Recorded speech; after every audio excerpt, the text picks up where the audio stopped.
Hey chicas, welcome back to the channel. I'm Rachel here, and today we're going to be talking about something super important that everyone should be paying attention to. It's just 5 smart money moves that you should make before you turn 30 years old.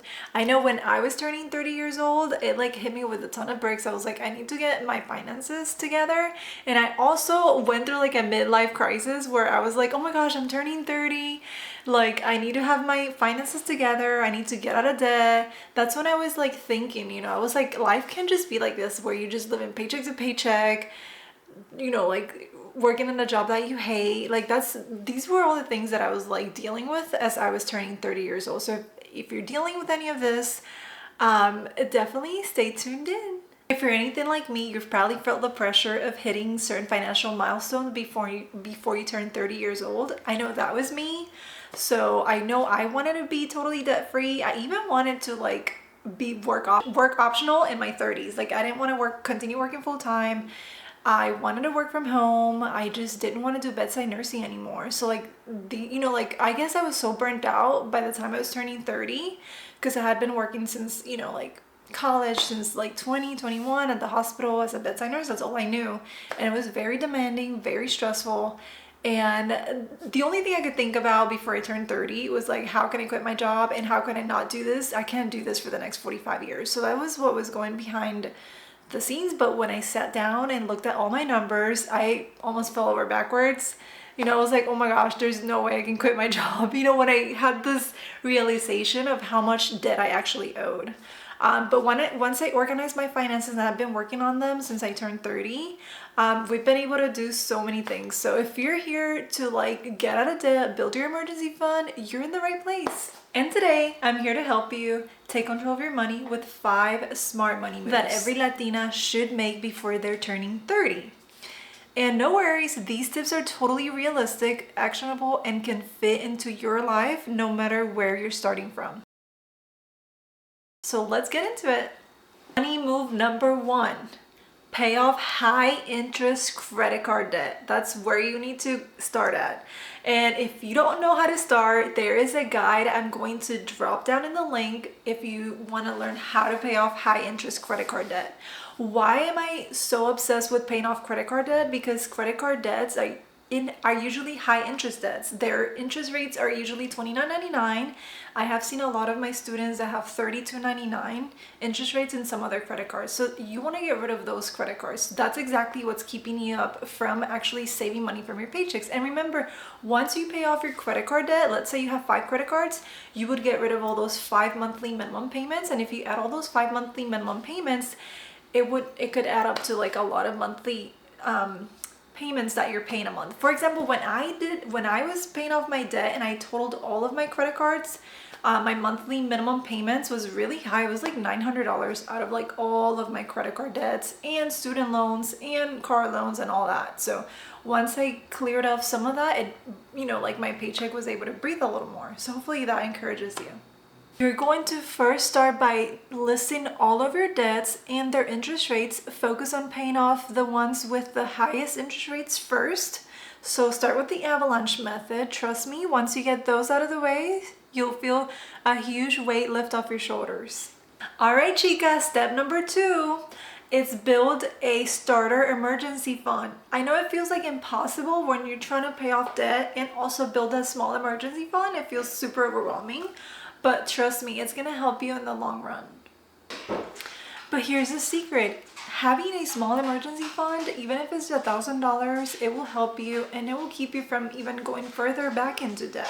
So that's the whole point of having an emergency fund. You should shoot for saving up $1,000 as an emergency fund first, because that little emergency fund parked in a high yield savings account can definitely help you if something unexpected came up, like a medical bill or medical copay or any car repairs that you need to have, like if you need to replace all 4 tires or if you needed to do something in your car, you would use up that money to do that instead of swiping a credit card.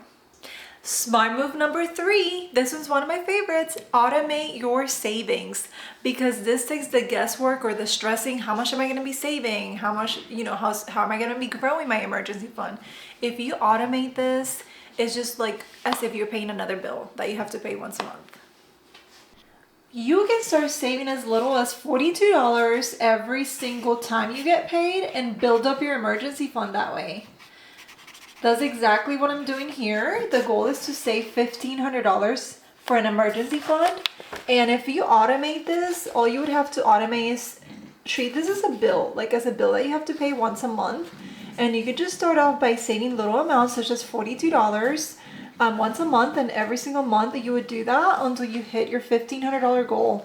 It's, you know, once you set that automatically transfer, it doesn't have to be huge, that number, but you do have to stay consistent because it will help you build up that emergency fund as you pay off your debt. Once you automate your savings, you don't even have to think about it. It just happens automatically on the background. Money move number 4, investing. I know what you're going to be thinking. You're going to be groaning and like not very excited about it, but investing can sound really scary. But chicas, money move number 4 is all about getting started investing early in your 30s. And even if it's just a little bit, like when I started investing, I could only afford $50 because I was aggressively paying off debt. But just automating that $50 investment contribution has grown into a lot of money now. Listen, you don't even need thousands of dollars to start investing. You can actually start investing with just as little as $5. Remember, time is key. Remember, the earlier you start investing, the more your money will grow. Move number 5. This is my favorite one. Move number 5 is to create multiple streams of income. That's like the most important thing, especially if you're trying to reach financial freedom. Because let me tell you, just relying on one paycheck to pay off debt, save money, and have fun with your money, like it just doesn't seem like there's enough to do all that. So the good news, with a little creativity, you could totally start a side hustle or a passive income stream, so that way you can start using that money to then fund your financial goals. And here are several things you could do as a side hustle. You could totally do freelancing, either on Upwork. You can totally sell things on Etsy, you know, like handmade goods or digital products, calendars, PDFs, printables, anything like that. You can even start a TikTok shop. That's what I did. So yeah, the whole point of it is just to bring in extra income besides your W-2 paycheck. So you can start creating that financial freedom for you and start paying off debt and saving up for an emergency fund and doing all these things. So yeah, the more you diversify your income, the more income streams you have, you know, the quicker, the more financial freedom you'll have. So, and guess what? I've got a ton of resources to help you do that. So definitely check out the link below. So there you have it, 5 smart money moves every Latina should make before turning 30 years old. And don't worry if you haven't started yet or you're feeling behind. The most important thing is that you take your first step, and I'm here to help you and guide you every step of the way. I'm here to support you on your financial freedom journey. But if you want more guidance, tools, and a community to keep you accountable, definitely check out the links below so you can join my weekly email newsletter where I send you like little financial tips every week. So definitely do that and join our community. Thank you so much for watching the video. I hope you found this helpful. Thank you so much for watching. If you found this video helpful, don't forget to give it a thumbs up and also subscribe to my channel, amigas. Let's build our financial future together. See you next video.